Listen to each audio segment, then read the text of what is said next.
African pastor, let's talk. You say Jesus is real. You say God is the Most High. You built a whole ministry to preach salvation. But let's ask some real questions that your colonized seminary didn't teach you to think about. Step 1. What is God's name in your native tongue?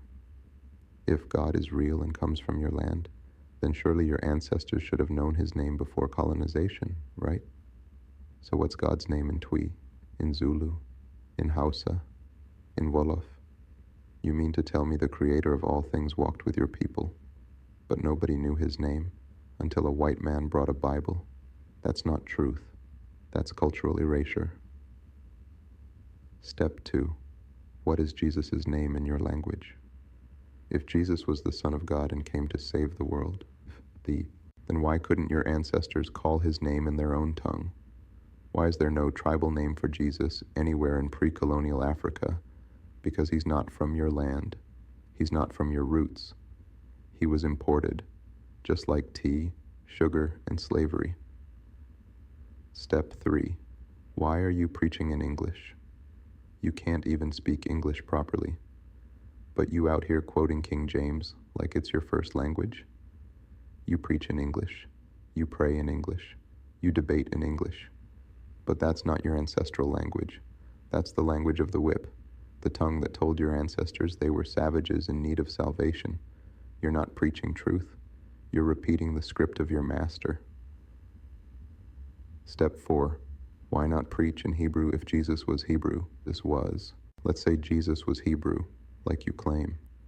Then why are you not preaching in ancient Hebrew? If Hebrew was the language of God and the prophets, why are you not learning it, living it, speaking it? Because deep down, you know this ain't about truth. It's about obedience to Western religion. You don't know Hebrew. You barely know your own dialect. But you mastered English sermons written by white theologians. Step 5. Christianity was the tool, not the truth. Europe didn't give you Christianity because they loved your soul. They gave it to you to break your spirit. They said, take Jesus and give us your land. Take this Bible and forget your ancestors. Worship this God and obey this flag. You traded your language, your gods, your culture, your sacred symbols for white robes, fake miracles, and colonizer holidays. And now you preaching it like it's salvation. Step 6. You call ancestors demonic, but pray to dead Europeans. You demonized ancestor veneration, but worship Jesus, Paul, Peter, John, men who died thousands of years ago and never stepped foot in Africa. You forgot your grandmother's name, but remember Pontius Pilate. You know every chapter in the Bible, but can't name your own family lineage past 3 generations.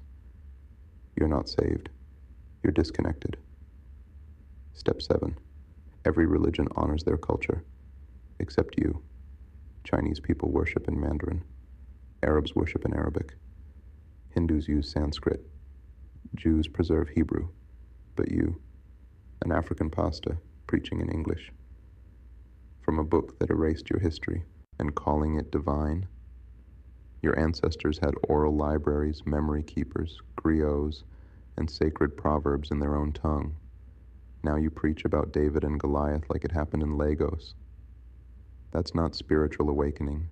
That's mental colonization. Step 8. You can't preach liberation with a colonizer's gospel. How do you talk about freedom when your whole religion was built to enslave? Christianity justified the slave trade. The Bible was used to keep black people obedient. Churches blessed the ships. Pastors silenced rebellions. Jesus was painted white to train your mind to submit to whiteness. But now you're the one defending it on TikTok and in pulpits, while speaking a language that was never yours. That's not ministry. That's maintenance of the matrix. Step 9. Real power comes from remembering, not repeating. Your ancestors never needed a Bible to speak to spirit. They used drums, dreams, dance, smoke, fire, water, rhythm, vibration, nature. They knew the seasons. They knew their lineage. They knew the stars and the spirits by name, in their own language. But now you call that evil, while worshiping a God who doesn't even look like you, or speak your tongue. You speak English better than you speak your spirit. That's the real problem. Step 10. If Jesus and God are real, they'd know your language. Let's end it here. If God is real and created you, why didn't he teach you his name in your own language? Why did he wait until the white man showed up with a Bible and a whip? If Jesus is your Savior, why do you need an English name to call him? Why is every image of him European? Because you're not following truth. You're following the trail of mental slavery disguised as religion. Awakening, truth. You can't be decolonized if your God, your gospel, your language, your holidays, your names, and your truth all come from the people who enslaved you. Free your mind, or your tongue will keep preaching for your master.